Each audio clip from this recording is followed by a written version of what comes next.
আমাদের সমাজে মুখোশধারী কিছু মানুষ থাকে। বাইরে থেকে দেখলে তো মনে হবে মানুষটা একদম নিরীহ, অমায়িক। তাকে নিয়ে যত কথা বললে যেন শেষ হবে না। তার মতন অমায়িক মানুষ সমাজে যেন দ্বিতীয়টা মেলা ভার। এতটাই ভালো মানুষ তারা।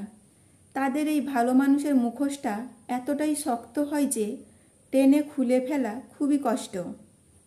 সেই মানুষটাকে নিয়ে তুমি যদি কারোর কাছে কিছু বলবে, কেউই মানতে চাইবে না যে না, সে মানুষটা সত্যিকারের বদমাশ। এই সমস্ত মুখোশধারী মানুষের মুখোশের আড়ালের চেহারাটা খুবই কুৎসিত হয়। আর যাতে সেই চেহারা কেউ দেখে না ফেলে, তার কারণেই তারা ভালো মানুষের মুখোশ পরে থাকে। যদি কোনো মানুষ এই মুখোশধারী মানুষের সাথে অকারণেও খারাপ ব্যবহার করে, তারা কিন্তু কোনো প্রতিবাদ করে না। পরের দিন আবার সেই মানুষের সাথে তারা নিজে থেকেই কথা বলবে। তারা তাদের কাছে এটা প্রমাণ করতে খোঁজে যে তাদের মনে কোনো রাগ হিংসাও নেই। তবে কি বলতো, এই সমস্ত মানুষের সাথে যারা 24 ঘন্টা থাকে, কষ্টটা তাদের বেশি হয়। মানুষের স্বভাব হচ্ছে রাগ। তারা যখন বাইরের মানুষের সাথে মিষ্টি ব্যবহার করে, খারাপ চেহারার মুখোমুখি হতে হয় তাদের ফ্যামিলির মানুষকে। 15 মিনিট আধ ঘন্টা তো যে কারোর সাথেই ভালো ব্যবহার করা যায়, তবে 24 ঘন্টা যারা সাথে থাকে তাদের সঙ্গে তো বেশিক্ষণ নাটক করা যায় না। তাদের সামনে আসল চেহারাটা কিন্তু ফুটে ওঠে। এই সমস্ত মানুষেরা বাইরের ঝামেলা ঘরে নিয়ে আসে আর বাইরে ভালো মানুষ সাজার নাটক করে, যাতে তাদের সেই কুৎসিত চেহারা কোনোদিনও যদি সমাজের সামনে আসে, মানুষ যেন সেটাকে ইগনোর করে, তার ভালো মানসিকতাগুলোকে মনে করে।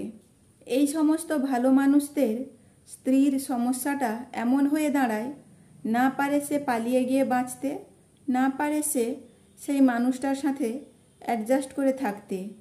কারণ পালিয়ে গেলেও তারই বদনাম। এত সুন্দর ভালো মানুষটার সাথে সে থাকতে পারল না, তার মানে তার চরিত্রের সমস্যা আছে। আবার কারোর কাছে সে মুখও খুলতে পারছে না, কারণ বাইরে সবাই তাকে খুবই ভালো মানুষ বলে জানে। সেখানেও সেই স্ত্রীরই বদনাম হচ্ছে।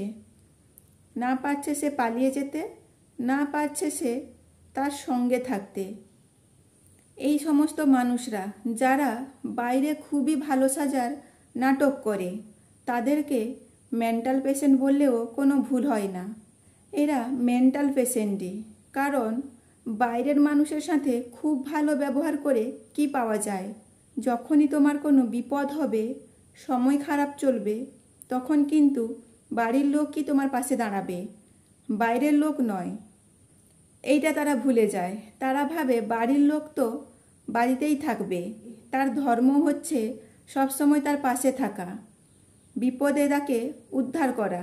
তাই বাড়ির লোককে বেশি প্রাইভেসি দিয়ে কি হবে?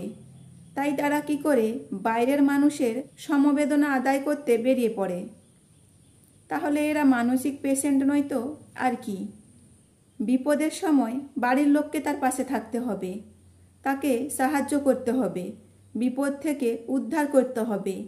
তিনি কিন্তু তোষামোদ করবেন বাইরের লোককে, প্রাইভেসি দিবেন বাইরের লোককে, ভালো সাজবেন বাইরের লোকের সামনে। তাহলে তারা মানসিক পেশেন্ট নয় তো আর কি?